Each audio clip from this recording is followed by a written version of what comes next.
Many experts today refer to renewable energy technologies as disruptive, in the sense that they're radically different from conventional technologies and are so much better for consumers and society that they will very quickly disrupt current paradigms. Once the technology is ripe, they happen very quickly. And I think electric cars and solar energy and wind energy, they're ripe.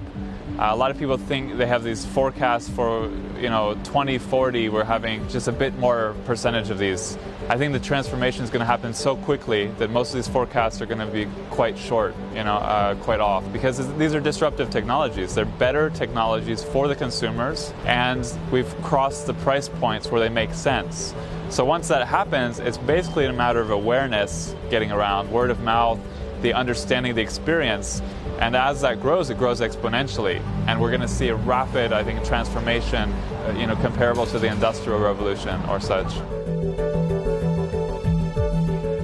So this is a solar energy installation here in Vancouver, British Columbia. In fact, when we first started 10 years ago, people told us we couldn't do this, that it didn't make sense here. But we recognized that there were some people that wanted to install solar, that wanted to do something leading edge, that wanted to do something to reduce their environmental footprint. So we started with these panels, this system. Since then, the installation growth has been about 40% per year.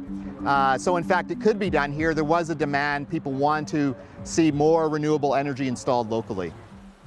The research that we're doing is looking at the transportation sector, because that's a huge part of our greenhouse gas emissions, and about how we can connect our transportation system to renewables. And we're finding that really electric mobility is an essential part of meeting our deep greenhouse gas emissions reductions. So to have an 80% reduction by 2050, we need to have a big fleet of electric vehicles really almost in every city around the world.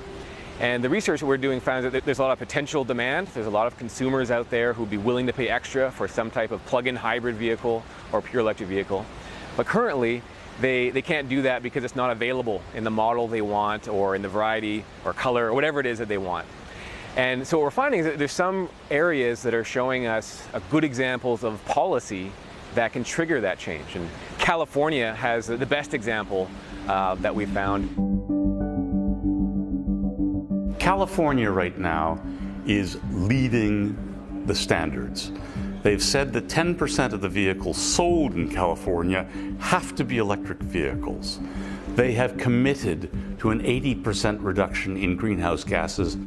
If other states, Washington, Oregon, British Columbia, Ontario, Quebec, and 9 eastern states, were to adopt that kind of California policy, we would create a demand for electric vehicles that would make them very commonplace, and we would get to the point where, using the weight of states and the weight of cities, we could begin to transform our emissions.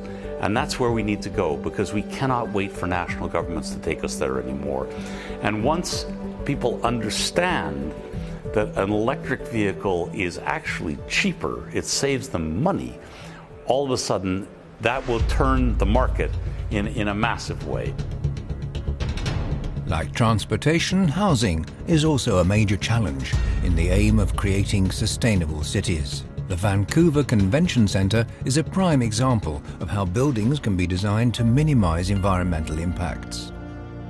We're here at the Vancouver Convention Centre's West Building, which opened in April 2009. And it's actually one of the greenest convention facilities in the world. And just to give you a few examples, we have really visible sustainable features such as our 6-acre living roof, which is the largest in Canada. We have a very sophisticated black water recycling treatment plant in-house, as well as we utilize seawater heating and cooling because we're right on the harbor. Here at the Vancouver Convention Centre's living roof, this is 6 acres, and it's actually one of the 10 largest green roofs in the world. So what makes this green roof really unique is the fact that we've chosen plants that are all indigenous to British Columbia. So we've actually planted over 400,000 plants and grasses on top of this area. It really connects to other green spaces here in downtown Vancouver. So if you're looking at downtown Vancouver from an aerial perspective, you're going to see that this space connects to the park next door, and it connects to Stanley Park. And it really was part of the vision of our architects.